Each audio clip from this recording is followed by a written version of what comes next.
मियाँ साहब आपके पास स्टोरी है, ज़ाहिर है हमारा अब तो ये कोई ऐसी सीक्रेट तो नहीं रहा, बहरहाल तफसील आपके पास होगी कि ये जो पाकिस्तान और चाइना का डिफेंस आपस में कोऑपरेशन बढ़ रहा है और उसमें इससे भी ज़्यादा नेक्स्ट जनरेशन की जो जहाज़ हैं और इवन एक बहुत ही लीथल और मिज़ाइल भी है जो शामिल है, जो कि बड़ा फौरी और जल्दी पाकिस्तान की या आर्सनल में आ चुका है या जल्द ही आने वाला है। इसकी ज़रा तफसीर और डिटेल बताएं, ये क्या मामला है। और पाक फ़िज़ाइया कह रहे हैं दूसरे या तीसरे नंबर की एक फार्मिडेबल फोर्स, पहले ही फार्मिडेबल फोर्स तो है ही, मगर मज़ीद उसमें क्या हो रहा है मियाँ साहब?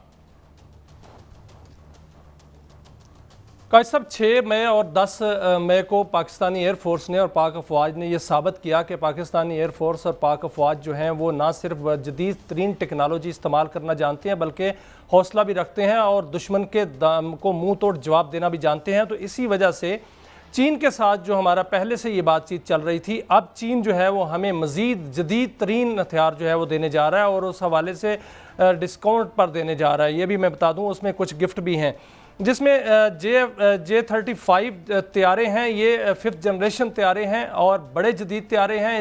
इसके पाए का तैयारा इस वक्त सिर्फ अमेरिका के पास है जो F-35 कहलाता है और उसके बाद चीन के ने बनाया और फिर ये पाकिस्तान के पास होगा। तीसरी बड़ी कुव्वत जो है वो पाकिस्तान बनने जा रहा है। एयरफोर्स जो है आसमानी कुव्वत बनेगी और ये 2 माह बाद जो है वो दुनिया की तीसरी बड़ी कुव्वत जो है वो पाकिस्तान की एयरफोर्स होगी।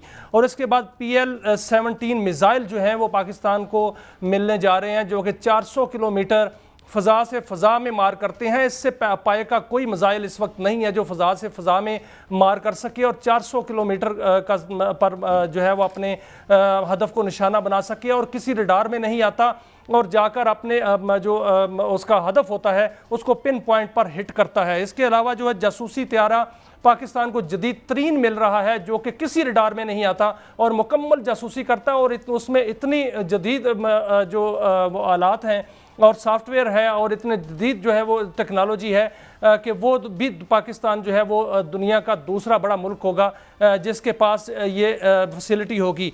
इसके अलावा जदीद तरीन डिफेंस सिस्टम जो है वो पाकिस्तान को मिलेगा जो कि S-400 क्या उससे भी ज़्यादा जो है जदीद तरीन है जो कि बिल्कुल पाकिस्तान को नाकाबिल तस्खीर बना देगा।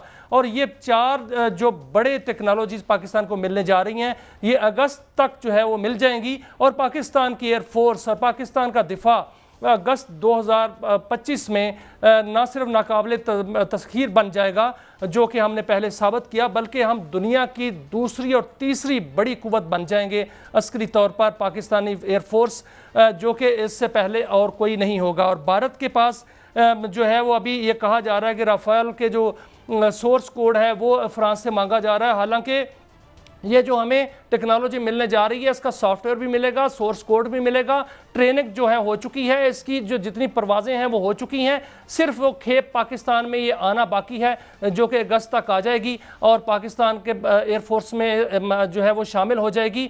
और अभी आपने देखा कि जो रफाल तैयारों के गिरने के बाद इंडोनेशिया ने भी अपनी जो है वो सौदाबाजी उससे ख़त्म कर दी है तकरीबन फ्रांस से और वो चाइना से उन्होंने बातचीत शुरू कर दी है और इसकी मार्केट जो है वो उठ गई है और चाइना की मार्केट इतनी उठी है कि बाकी मुल्क जो हैं वो भी चाइना से रब्ता कर रहे हैं कि उनको भी टेक्नोलॉजी दी जाए। और जो J-35 है वो ना तो इस वक्त रशिया के पास है ना बरतानिया के पास है, सिर्फ वो अमेरिका के पास है या चीन के पास है और तीसरी कुव्वत जो है वो पाकिस्तान होने जा रही है। मियां साहब अच्छा ये तो हो गया, हमें अभी वो F-35 वो भी शायद चाइना से डील कर अभी वो सोच रहे हैं और उनके अहदे का तो नाम कुछ और है मगर जो हमारे एक्विवेलेंट है joint chief of staff committee के जो हेड हैं, क्या भला सा नाम है इंडिया के, वो उन्होंने तो मान भी लिया कि जी हमारी वीकनेसेस बहुत ज़्यादा सामने आई। आई थिंक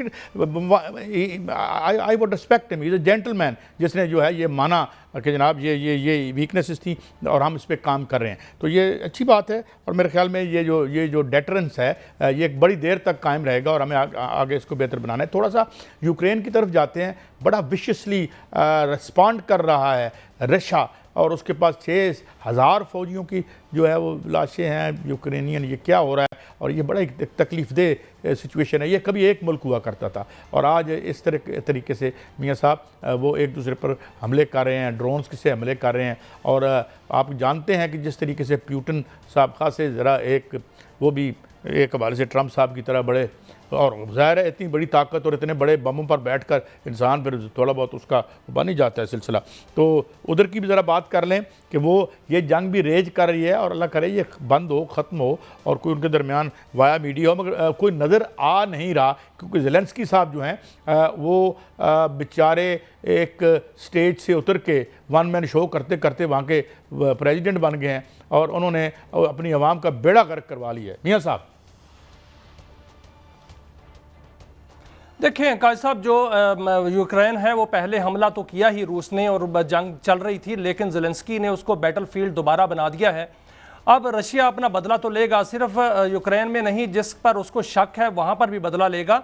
लेकिन ये जंग जो है ये वहाँ से फैलती हुई आगे नज़र आ रही है। ईरान जो है, ईरान ख़ास तौर पे जो कि रूस का बड़ा दोस्त भी है, उन्होंने लॉक कर लिया है वहाँ पर। एक जानिब जो है वो रूस यूक्रेन पर जो है वो हमले कर रहा है और मज़ीद हमले करेगा, दूसरी जानब ईरान ने भी इसराइल को जो है बिल्कुल लॉक कर लिया। जितनी उनकी एटमी तंसीबात हैं उनको उन्होंने लॉक कर लिया है, और बाकायदा तौर पर कहा है कि उनकी तमाम दस्तावेजात उनके पास आ चुकी हैं। अच्छा, ये दस्तावेजात का क्या मामला है? किया गया है, इंटेलिजेंस स्ट्राइक उसको कहते हैं। मियां साहब, ये दस्तावेजात का क्या मामला है? जो इजराइल की एटमी तंसीबात हैं उनकी दस्तावेजात हैं। इस हवाले से इसको कहा जाए तो तारीख का सबसे बड़ा इंटेलिजेंस ऑपरेशन है जो कि ईरान ने किया है, और वहाँ से ये सारी दस्तावेजात ईरान में मुंतकिल कर ली गई हैं।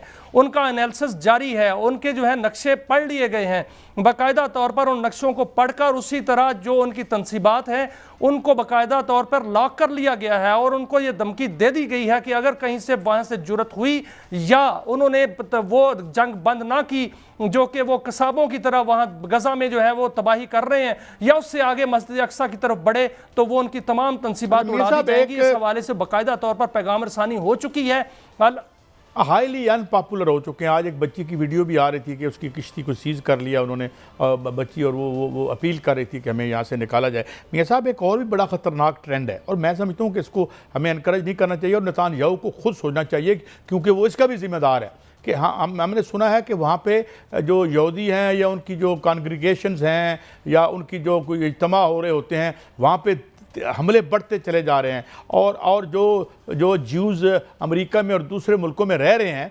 एज सिटीजन्स और माइनॉरिटी में, वो बड़े खौफ में हैं, और इस पर बाकायदा स्टोरी न्यूयॉर्क टाइम्स में आई है कि वो उनका खौफ आ रहा है। मगर मियाँ साहब, मुझे अफसोस है, इस पर हम ज़्यादा बात नहीं कर सकेंगे क्योंकि मुझे प्रोग्राम क्लोज़ करना है मियाँ साहब। तो इस पर हम कल बात करेंगे कि अब को बचना पड़ेगा नेतान्याहू से, और उसका ज़िम्मेदार नेतान्याहू ही है जो यहूदियों के साथ हो रहा है और जो इस वक्त गज़ा में हो रहा है। इजाज़त दीजिए, कल फिर मिलेंगे। अल्लाह हाफ़िज़।